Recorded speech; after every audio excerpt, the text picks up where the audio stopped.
Well, good morning. It's good to be with you guys. If we've not met, I just want to welcome you to Grace. My name is David Black. I'm the campus pastor, and something we say often is that we would rather pursue God together than to pretend that we have it all together. And so that's kind of our quick way of saying that if you've come and you're exploring Jesus, you don't know where you stand with him, we're glad you're here. You don't have to follow Jesus to come here.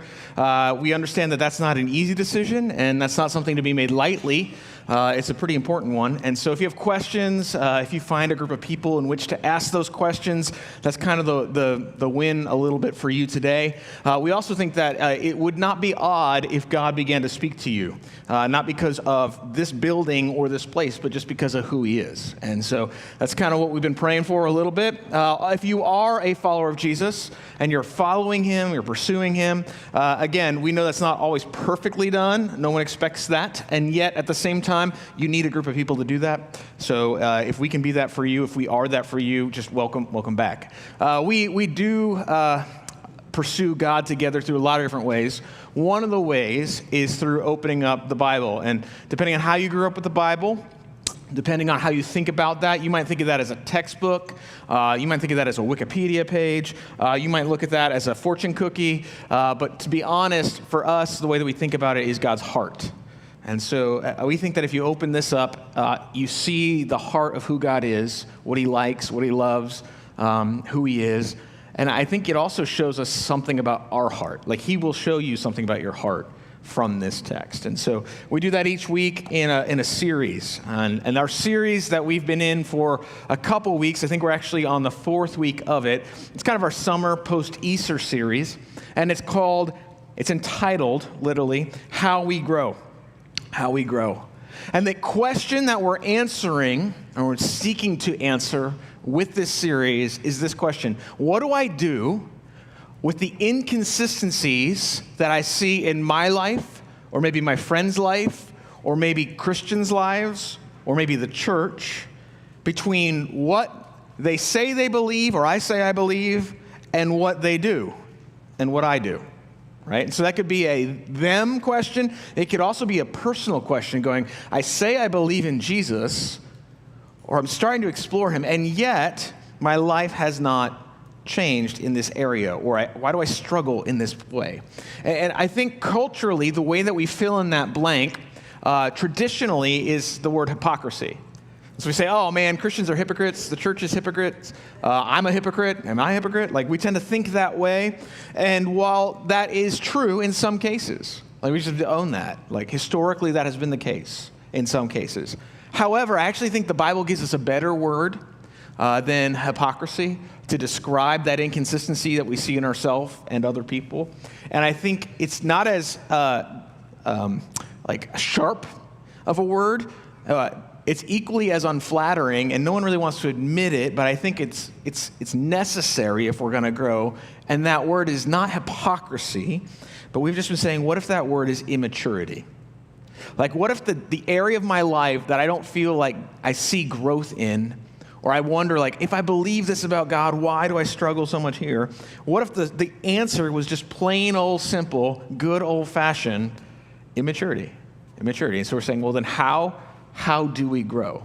And this question, how we grow, is sometimes a confusing one. And there's a whole church in the Bible that was confused on this issue. And to respond to that, a guy who followed Jesus, one of the first early missionaries, wrote a letter to this church. He called it Galatians, because that's where the church was. It was in Galatia. And he said, guys, you're asking two very important questions. The first question they were asking is, how do I get to God? How do I get to God? This would be a pretty known question in our culture. Do you see that he gets us things that they're trying to address this conversation right here? How do I get to God? And that's a acceptance question, okay? How am I accepted by God? The other question is this one over here. It's how do I grow with God? Which is equally as important.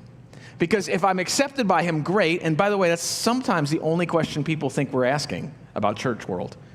Am I in? Am I out? Just tell me, am I good? Where am I at, right? Oftentimes, though, what God is interested in is not just this question, but it's also, how do I grow? How do I grow? And so for shorthand, we've said that this question right here, if you click the slide, advance it, it's acceptance. This one actually deals with resemblance. Like, how do I look like what I claim to be? Now, the answer that we mostly get to this question and mostly give to this question as people is this statement right here: try harder. Try harder. How do I get to God? Try harder. Be good, right? How do I look like Jesus? Try harder, right? And the truth is that the answer to both these questions is not that at all. Not that at all. In fact, some people understand that it's not try harder to get to God, and then when they get to God, they go, I know it's Jesus, I know it's what he did for me, now it's my turn to try harder and work for him. Again, not how it works. In fact, Paul sums it up this way in this letter. He says this: my old self has been crucified with Christ. That's acceptance. It is I no longer who live, but Christ who lives in me. How does that work, man? How do I grow? He says, I lived in this earthly body by trusting in the Son of God who loved me and gave himself for me. So in the same way that I accepted by God by trusting in what Jesus does for me, I also grow as well. And that can be confusing. And so we've been walking week by week through that. And I'd encourage you to go back and take a look at past weeks. But the phrase that we're sitting with this week is kind of part 2. And it's this phrase right here. It's walk by the Spirit. That's very nebulous, meaning it's kind of squishy, right? Like walk by the Spirit. Does that mean, I don't know, sit cross-legged and throw my hands out and do some yoga? Or like what? Close my eyes? Is it like Luke Skywalker piloting an X-Wing and Obi-Wan? Like just use the Force? Like what's going on there? And I would encourage you, if you have questions about the how, last week we talked about the how. We talked about the Spirit as actually being God, okay, not a force. About its job is to bring life. That's what he does. And he will bring life to us, and it's a power that is different, and it's actually how change happens. And so I'd encourage you to go back online. You can click, you can listen to that, and follow up this week's message. This week, we're covering the second half of what we read.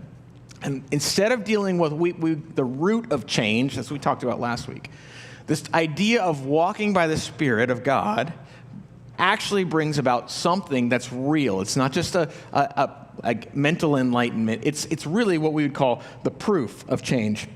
And so we get the statement from the verse that we read, walk by the Spirit, and you will not gratify the desires of the flesh. But this week we're talking about proof. I brought a book along with me to show you. It's this cover right here. It's called Proof of Life. And in this book, a journalist is documenting what's going on throughout wartime in the Middle East. And by the way, it's not just the Middle East, it's all over. But it is the enterprise or the financial enterprise of kidnapping foreign nationals. And so what they'll recognize is that some people travel often from other countries from much more wealthier circumstances than perhaps individuals within that country. And so groups of individuals, sometimes nationally affiliated, sometimes just affiliated with one another, will go ahead and identify somebody who's not from that country. They will kidnap that person for no other means than financial gain. And they'll send letters, or I guess they don't send letters anymore, emails, phone calls, whatever they can to the family members or to that state and say, look, we have your loved one. We will release them if you pay us a bajillion, zillion dollars, okay? And then it gets negotiated down to like 1 million or something like that.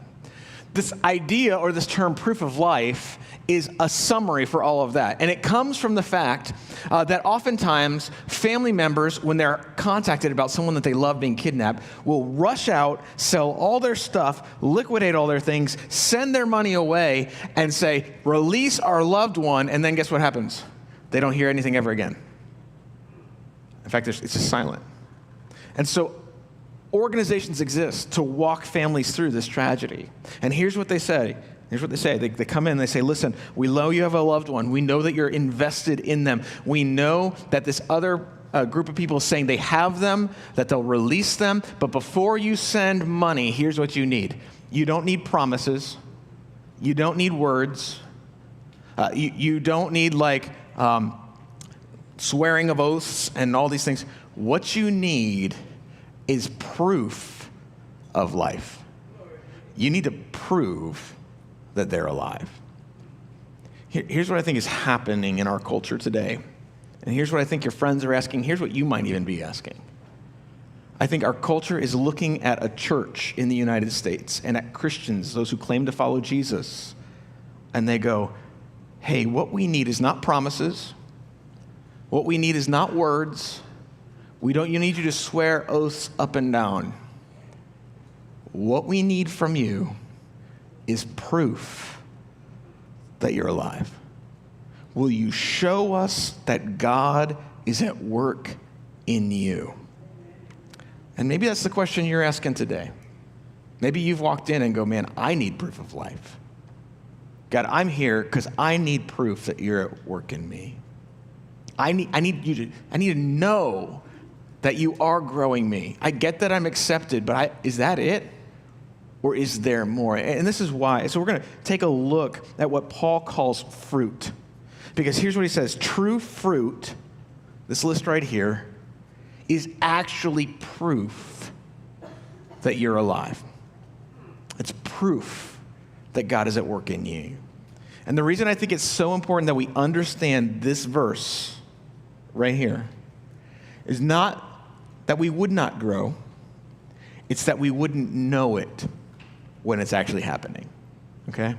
So what does he mean when he says true fruit? And how do we know that's proof that we're growing and alive? That's what we're doing this morning. I brought just three things that I think we can pull out of this text. Three things. First thing I think true fruit is, I put it this way, it's more power, less polite. Politeness is probably what I should have written down, but too bad. More power, less polite. What do you mean? Well, I think, look at this list. It says right here, but the fruit of the Spirit is love, joy, peace, patience, kindness, goodness, faithfulness, gentleness, and self-control. I think we can read that and go, oh, proof that God's at work is that you're polite with people. That's a nice person, right? But notice he's not talking about just a niceness. He says this right here. It's fruit of the Spirit. If you click the slide, it'll light the Spirit part up too. Like right there, click it. It's from him. There's a supernatural source. In other words, what the world needs and what followers of Jesus are claiming to be are not just polite people. The world does not need more polite people. We could argue about that. Maybe you think they do. But quite honestly, what the world needs is people in whom God is living and reigning and changing them. He's talking about a love so deep that it loves its enemies. A joy so full that it exists in the darkest of times. Peace that exists in a chaotic storm. Like, that does not come from yes, ma'am, no, ma'am, yes, sir. Just can't we all get along? What our culture needs, what our families need, what our world needs, what you need and your friends need is not for you to be more polite or nice. And it's for God to be growing us. There's an old song. Some of you will be like, it hasn't been that long, has it? Yep, in 1968, Jackie DeShannon said, put a little love in your heart, right? And it's like, think of your fellow man, lend them a helping hand, put a little love in your heart. If you're like, who the heck is that lady? Well, this guy's Harry Styles. He wrote something a little bit more modern, and he wrote a song called Treat People with Kindness. By the way, how you feel about this lady, and you know who this is how your kids will feel about this guy, right? Just to give you a heads up, that's how culture works. Look, we have all of this sentiment that comes from our music that's just like, hey, just put some love in your heart. That was 1968. We're still trying to figure out how to do that. Or all we need to do is just treat people with kindness. Now, maybe you're sitting here and you're going, wait, are you telling me that only followers of Jesus can love? Only followers of Jesus can be joyful? No, that's not what I'm saying. But what the world offers us and what our culture seems to do is say, what you need to do is take this outside thing and get it into you. That's not what Paul's talking about. Like, what Paul's talking about is an inside-out thing. But our culture will tell you the way that you change is outside in. The kindness that comes from culture is outside in. Think about a first date, okay? You're like, I've been trying to think about a first date, but nobody else will think about it with me, okay? Maybe that's you. I don't know. Think about a first date. Man, is the first date the most authentic date? No. You know how you know? Because you're not in sweatpants on your first date, right? It's not how it works. It's not the most authentic thing. You're putting your best foot forward. You're saying all kinds of things that you don't even believe, right? Oh, I love football. I love UGA. You're like, okay, right? Oh, I'm so cool. I love jazz music. Of course I listen to jazz. You're like, when? Like, oh yeah, no, that's cool. And you're like, that is crazy. You're thinking all these things. Why? Because it's your first date. You understand that there's some parts of you that are not going to be necessarily maybe as well received as others. And so some things you're like inflating and some things you're like holding back, right? That's what happens in our culture too. Did you know that there's a kindness that comes from that? There's a peace that comes from that. You say, really? Yeah. Think of it this way. Listen. Are you only kind because other people might think of you as unkind? Well, I don't want to be unkind, so I'll be kind. What are you doing? It's just your first date, right? Some of us, we're patient because we don't want to be like our parents. And the reason I'm a patient person is because I don't want to be like my dad, or I don't want to be like my mom, or I don't want to be like my aunt. Right? Some of us, we're just kind or self-controlled because we don't really want to be perceived as out of control. That is not what the fruit of the Spirit is, right? Much of our good behavior in our culture is good marketing. Most of us are just marketing. We're going, look at this. That is outward in. Outside in. In fact, the Bible kind of talks a little bit like this in 2 Timothy 3:5. This isn't just our culture. It's been around forever. A guy who's writing to a younger pastor says, avoid people who, what? Have an appearance of godliness. They look like it. They seem like it. They're trying to be good from the outside, but on the inside, what? They deny its power. Meaning what? They're polite. They're just polite. We're not looking for politeness. We're looking for a power that comes from inside of us. We're looking for the result of a changed life, not a restrained life. If all you're doing is restraining things, it's not the fruit that he's referring to. Look, a restrained life utilizes fear. I'm afraid. I'm afraid of what other people might think. I'm afraid of being called a certain name. I'm afraid of not being accepted. I'm afraid of being rejected. And so because of that, I will respond a certain way. Or it uses pride. You don't want to be thought of as somebody who, something like, or I'm going to prove to somebody that I am who I say I am, or I am, more often than not, who they think I am. Or maybe I am who they think I'm not. And so it plays upon our fears, and it plays upon our pride, and the type of love that we get is the result of that. We get a love that comes from afraid of being called out and being called a hater, or a love that comes from wanting to impress people. Now, maybe you're sitting here and going, I understand you're saying that, but that also makes the world a better place. Doesn't that work? Absolutely, it works. That's kindergarten, right? 3 stars, get your name up on the board. You don't want your name on the board in some classes. Other classes, you want your name on the board, right? Make up your mind. But that's how it works. It's either positive or negative. Many of us live the same way. We walk out our spiritual life like that. God, put my name up on the board, or don't put my name up on the board, depending on what you think is happening there. It works, but that's not what he's saying here. Right? Why? What's wrong with it? Why do we need something more? Because at some point, restraint runs out. Restraining change has a limit. Right? Have you ever thought about a relationship where 2 adults have kids together? They're married. They don't really like each other, but they stay together because it's good for the kids. Right? What's happening there? It's restrained. What's the restraining force? The kids. What happens when the kids are out? So are they. Right? Some of us, right? I'm self-controlled for my job. But when the job's not there, that's not there. Some of us, right, I'm loving because of my fill in the blank. When the restraint is gone, it's limited. All of that has limits. Paul's going, the fruit of the Spirit is love without limits. It's peace without limits. It's joy without limits. It's overflowing from an inside power source because God has taken up residence in your life, and it's actually his rule and his kingdom advancing in your life. Not rules, but rule. Like where he is and where he's in control, that's where it's overflowing, right? Not something outside in, inside out. Writing about this, C. Cartwright, I think, puts it right when he talks about what fruit is from a tree. He says, why does a tree bear fruit? Not because there is some law of nature that says it's must. Nothing outside the tree is going, you have to bear fruit or else.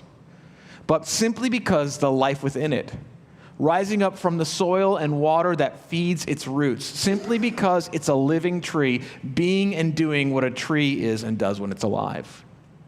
Why do followers of Jesus actually produce love, joy, patience, kindness? That's real. Why? Because it's coming up from something that's actually real and actually alive inside, not something on the outside. Now, maybe you're sitting here and you're going, well, how do I know when it's me, and how do I know when it's God? Like, how do I know when it's outside in, because I'm very good at lying to myself, right? How do I know when it's outside in versus inside out? It comes down to, I think, a helpful phrase in the verse. He says, but the fruit of the Spirit. That word there, fruit, is singular in the Greek. One fruit, not fruits, fruit. So what he's not saying is, oh man, the fruit of the Spirit, the fruits of the Spirit, like apples, bananas, and oranges, pineapples, all those things. He's saying it's one fruit. And if you pick up that one fruit, you look at it, you would go, oh, it's loving, and it's kind, and it's joyful, and it's patient, and it's all there. Really? Yeah. In other words, the fruit that comes from the Spirit is loving and patient and joyful and kind and self-controlled. In other words, if you're loving but you lack patience, that's probably a restrained trait in your life and not a God trait. Does that make sense? If you're going, hey, I'm very self-disciplined, I'm in control, but I fly off the handle and I yell at people and I'm just a tyrant, also not self-control from the Spirit. It might be self-control, but it's coming from a different source. So we're really going, where in my life, God, do I see love coming out that is patient, kind, joyous, peaceful, self-controlled? Where in my life do I see self-control growing that's also patient, kind, loving, peaceful, and joyful? Where do I find joy that's actually loving? See, it's a high bar, man. Right? You're sitting there going, what in the world? But again, what our world needs is that. Not politeness. This isn't about you walking out and going, hey, we talked about the fruits of the Spirit this morning, so I need to be more polite in traffic. This is walking out and going, oh, there's a God at work in my life in whom fruit will be produced. I need to cooperate with him because our world needs it. We need it, but our world needs it as well. I don't want to depress you this morning because if you're like me, I mean, maybe you're like me, and you read this and you go, well, I feel great. I thought I was self-controlled, but now apparently I'm not, right? Where is this happening in my life? If you're a follower of Jesus, it can feel very, very defeating, right? To go, God, where are you doing that? And where are you at work? Which leads me to the second thing. It's not just polite. It's more power than polite. And here's what I say. It's also more holiness than hype, okay? You say, what do you mean? Well, this does not take place overnight. Fruit does not grow in an instant, right? So sometimes if we don't see it or feel it, we're going, it's not happening, but that's not always the case. I almost died. Gosh. It's that liability of flip-flops. I'm just going to reset my life in a second. Hang on. Okay. Verse 22 says, fruit is. Isn't that interesting? It says, look, the fruit of the Spirit Is. What do you mean by is? Well, not maybe, not if you're really great at the spiritual life will happen, not sometimes. What Paul is saying is that when the Spirit is in your life, it is a guarantee that this is going to show up somewhere. It may not be as fast as you want, right? But it's going to happen. In fact, this just isn't here. I want you to be encouraged. It's all throughout the Bible. In fact, you can see it in these verses right here. This is Philippians 1:6. He says, I'm sure of this, that he, that's Jesus, God, who began a good work in you will bring it to completion in the day of Christ Jesus. Meaning, when we see him, nobody's going to lack anything who's a follower of Christ. God's dedicated to doing that. In fact, in 1 Thessalonians, same guy who's writing this is writing another letter, and he says this, now may the God of peace himself sanctify. That's that word for make you look like him. That's how do I grow? May he grow you completely, and may your whole spirit, soul, and body be kept blameless. That's not fancy writing. Blameless at the coming of our Lord Jesus Christ. Then he says this, he who calls you is faithful, he will surely do it. Man, that's so encouraging. That's so encouraging. And yet, where is it? Right? We just want to go, all right, God, zap me, right? Just do it. That's not how it works, right? Fruit is a very gradual process. It's inevitable, but it's gradual. For a long time, at our very first house that we owned, there was a plant that I thought was a weed. In fact, it looked like this right here. It's on the left side. Most of the time, it looked like this. And it would grow up next to our meter where the gas would come in. And all summer, I'm like, this stupid weed. And I'd hack it down. And it'd come back. And I'm like, this is the most useless, right? I should dig it out, but I'm lazy, so I didn't. So I'm just like hacking this thing, and it's me versus this weed until 1 year, I think like, I'd have to ask Lauren, my wife, but we're probably there maybe 3-4 years into this house. So one time I was just like, forget it. You win. You grow. And spring was there. Summer was there. And then late fall, it was Ohio. In late fall in Ohio, a butterfly bush blooms. And I'm like, well, look at that. This whole time, I'm killing something thinking it's just a weed, when in reality, it's a plant.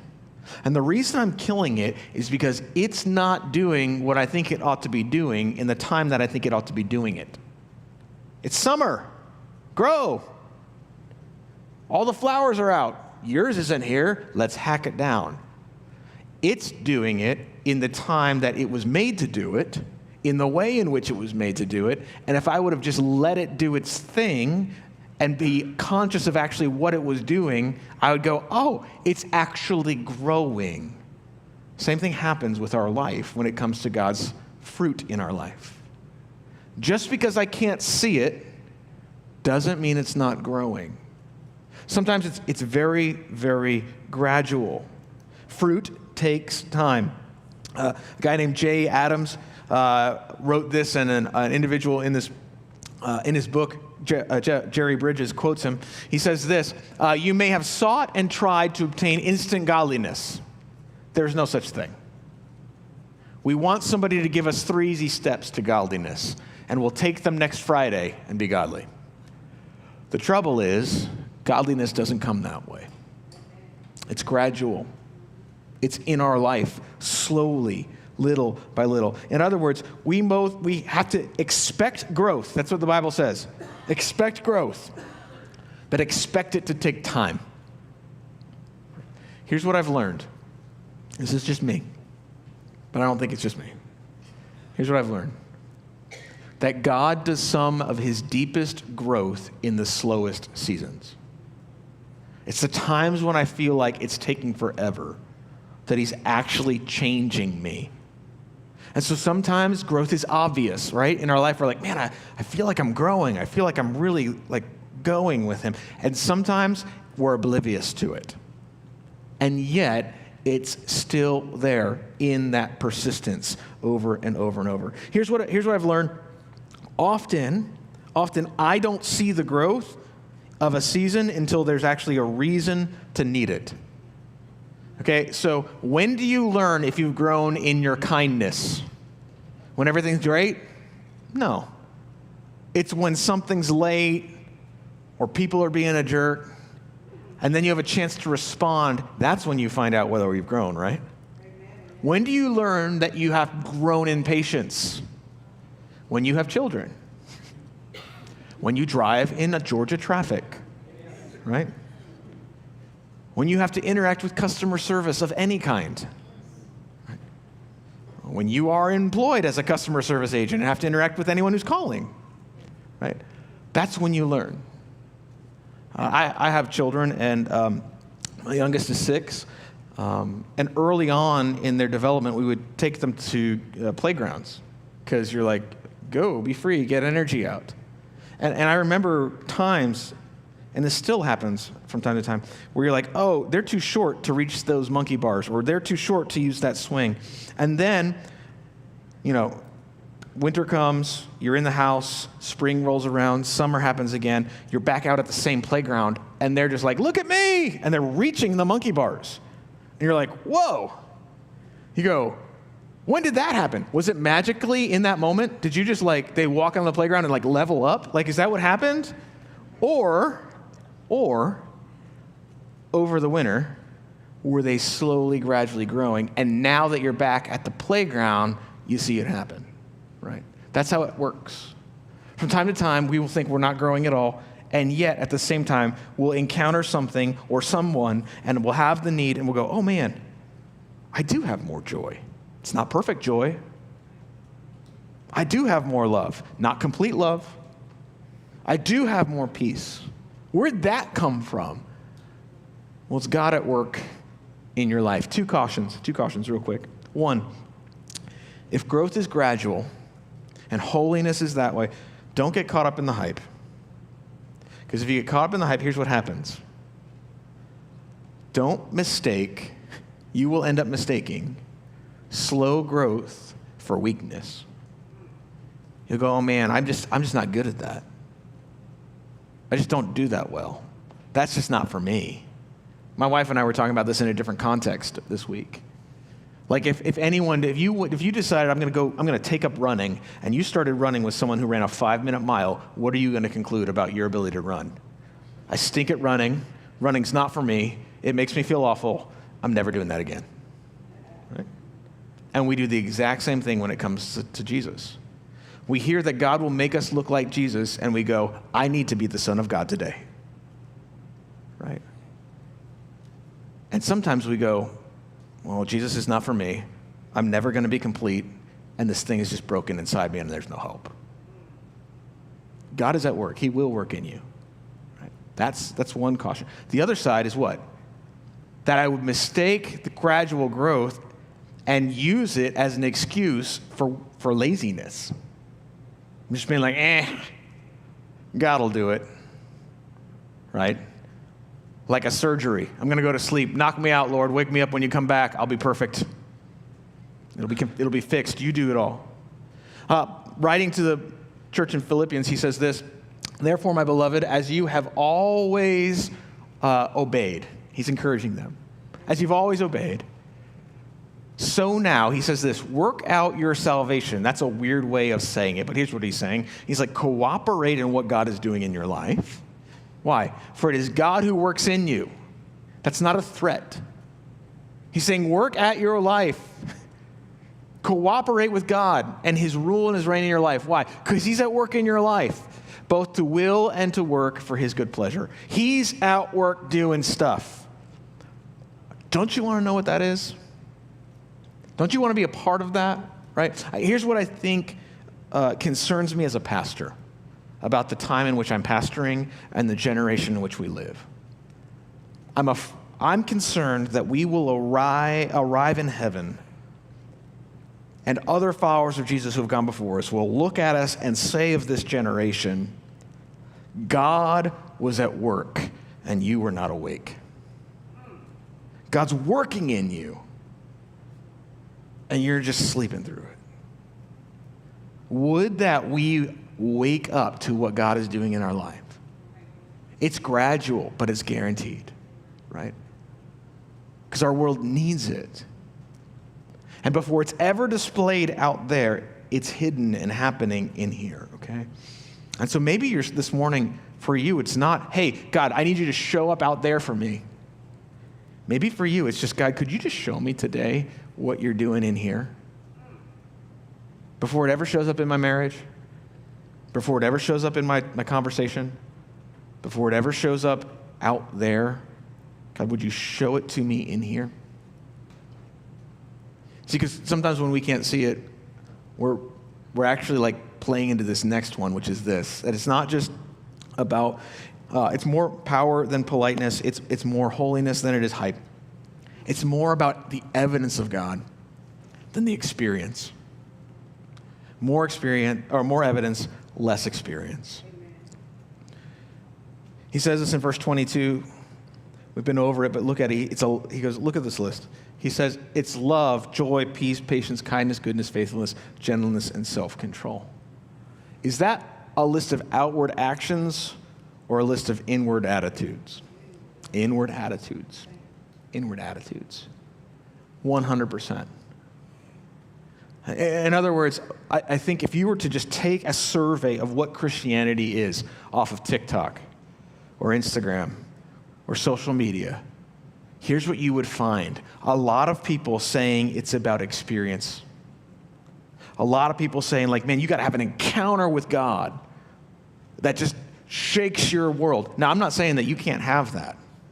But by the way, that's not what we're chasing, right? That's not the primary way that God's going to show up in your life every day, right? In fact, there's all kinds of things that you can do and interact with and experience God in certain ways. Like you could get up on a platform and teach and people listen and you could go like, man, look at God, he's at work. You could sing a song or play an instrument and God use that in someone's life and go, wow, God showed up. You could serve someone. You can go to their house. You can pull their weeds. You can plant flowers. You can do all those things and walk away, and they feel encouraged and blessed, and you're like, oh, man, I see God at work through me. And you would be right. That is God at work through you. Those are gifts. Paul goes, the evidence that you're growing is not what God is doing just through you. That's gifting. That happens, by the way, whether or not you actually are loving, patient, and kind. If you're wondering, how can someone be an effective communicator and preach, and yet at the same time turn right around and be doing fill in the blank? But how when he preaches or how when they sing does that happen? Yet in real life, this is going on. What's going on? Gifting. God's operating through gifting. People are experiencing God. There's no evidence of God in their life over here. The evidence of God in your life is not what he does through you or for you. It is what he does in you. Meaning you will see in your life God show up most frequently when he's making you going, hey, you're more loving today than you were yesterday. There's a peace in your life that is greater today than last week. There is a joy. You are more capable of enduring suffering or darkness than you were before. Why? Because you had some great encounter and moved millions? No, because quietly and gradually and steadily, the Holy Spirit is at work in your heart to make you look like Jesus. So we're not chasing all those experiences. I have a buddy of mine. He went to a baseball game, and he was a little nervous because he loves baseball, and he was taking his younger son, who was not quite yet like 6. So there's kind of like this age, if you don't have kids or grandkids, there's this age where you're like, man, if I take this kid with me, it's going to be more work than actually going by myself. But I also want to be a parent, and I also want them to enjoy this, but they could ruin the thing that I enjoy. And so how does that work? And I could also like make it such a bad experience because they're not ready for it yet that they never go back, right? So he's kind of on that fence, and he's going, so I take this kid to a baseball game. So he's like, I know what I'll do. I'll go on Friday night because on Friday night they have fireworks. So he's like, he takes his kid, and sure enough, baseball's long, okay? They're trying to make it shorter. I like it, the fact that it's longer. But anyway, that's a different sermon. He's sitting there, and he's doing what a almost 6-year-old would do for 9 innings, right? What does a 6-year-old do for 9 innings? I'm hot. I'm hungry. I need to use the bathroom. On repeat, right? Looking at the guy sitting next to them like this close to their face. You know, that's what they do, right? You're like, look, they hit the ball. Who cares? Like, right? Jumping up and down, doing all these things. Halfway through the game, I want to go home.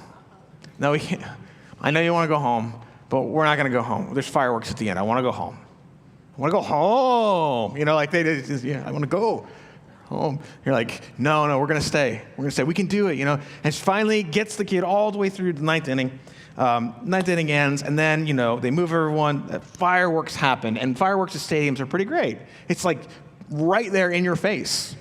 And so music's going off, fireworks are going up in the air. It totally incredible. The kid's just like, this is incredible. This is insane. It ends. They make their way to the parking lot, put the kid in the car seat. They're driving home. Halfway home, here's what his son says to him. He goes, Dad, I love baseball. Does he love baseball? No. He likes fireworks. Right? Man, that's how we are with Christian life, right? That's how we are with God. God does not always work in the fireworks. Fruit's not flashy. Right? Apples don't just explode in the sky, right? That's Skittles, right? We're talking about apples. Like they grow on trees, right? God works through 9 innings, slowly, and we're going, God, I want to go home. Anybody ever prayed that? God, I want to go home. I'm hungry. I'm tired. I need a nap. God, can you just... And God's like, it's growing. God, where are you? In other words, we want the fireworks. He's there. He's there the whole time. Growing us gradually. And where he shows up and where we see him and where you'll see him the most frequent is in that growth in you. Don't mistake activity and intensity for the way that you mature. Our world does not need Christian opinions. It needs people in whom there is evidence of Jesus in their life. More than going to someone and saying, God thinks this or the Bible thinks this. I'm not saying you shouldn't have those conversations. I'm just saying that what will change people is the love and the joy and the peace and the kindness and the self-control that God is doing in you. In you. In some ways, oranges, my parents are from Jersey, oranges are not that impressive when they come off an orange tree, because it's an orange tree. It's what they do. You've never been like, hey, do you want to see an orange tree? And someone's like, yeah, here it is. And look, there's oranges. They're like, okay. It's in the DNA, right?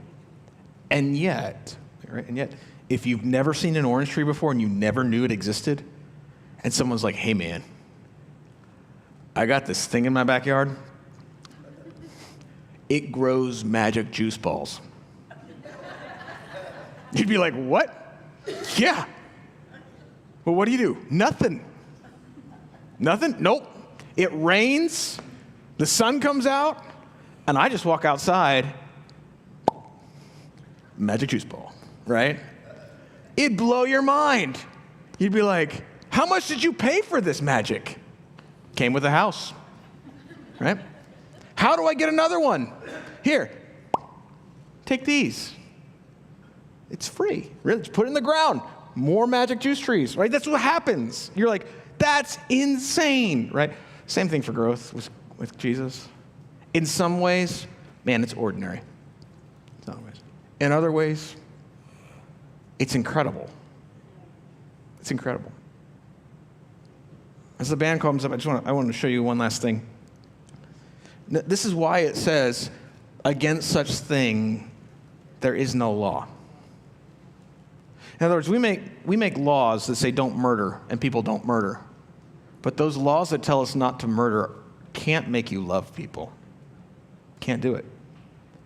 You can't legislate love. You can't legislate peace. You can legislate not fighting, but not peace.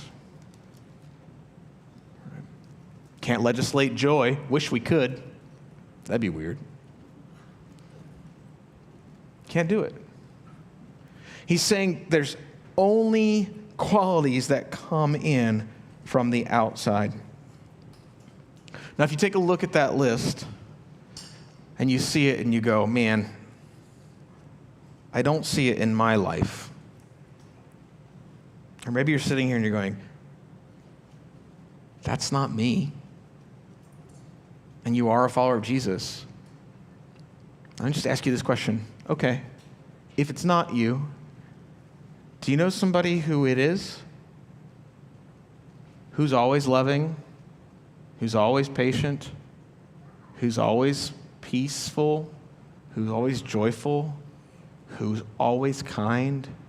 Who's always self-controlled? Do you know that person? Have you seen him? Who am I talking about? It's Jesus. It's Jesus.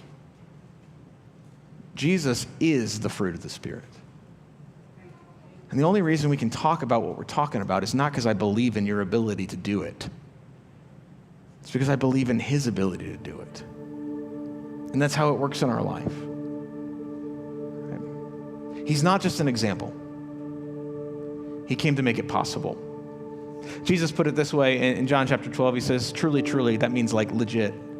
I say to you, unless a grain of wheat falls into the earth and dies, it remains alone. It's a fancy way of saying nothing can grow if you don't plant it. He says, but if it dies, it'll bear much fruit. Do you know what he was referring to? He was referring to his death.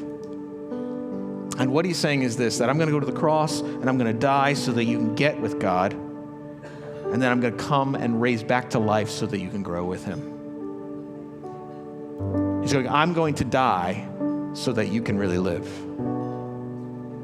I'm going to end what's happening here in my life for a moment so that I can jumpstart and power what changes in your life. It's fantastic. And it's the good news of Jesus. His death gets us in. His life grows us up. And so some of you are here maybe this morning and you're listening and you're going, oh, I actually kind of have been buying into the polite thing and the hype thing and the experience thing. In fact, that's what I thought it was to be a follower of Jesus. Just being polite, hyped up all the time, or going to different church experiences. And those have their place. But man, that's not it.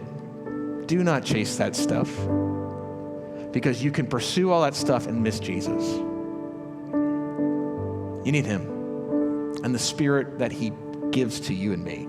He gives us himself. And if you're here and you've kind of thought, man, I'm pretty cynical. By the way, I would join you in that. I have a tendency towards cynicism. If you've walked with God for any amount of time, you're probably like, I'm a little cynical. And so if this Jesus thing means being polite, I'm kind of done with being polite because I'm over 40, right? Or if you're like, if this Jesus thing means hype, I don't like any of the music these days. Or if you're like, if this Jesus thing means like some mountain experience, I've had the experience and I still want to show up and it's just not the same. It's lost its luster. I'm not saying again that none of those things will ever happen again, but the good news is that's not it. It is slow and steady, unsexy growth with Jesus. Right? I would encourage you to wrap your arms around that truth again this morning. So let's pray together, yeah? And as we pray, I just encourage you, if you've been after hype, maybe just be like, hey, I've been chasing the wrong thing. God, I want you. And if you've just been doubting his work in your life and you are a follower of Jesus, would you say, hey, would you show me where you're working even though I can't see it?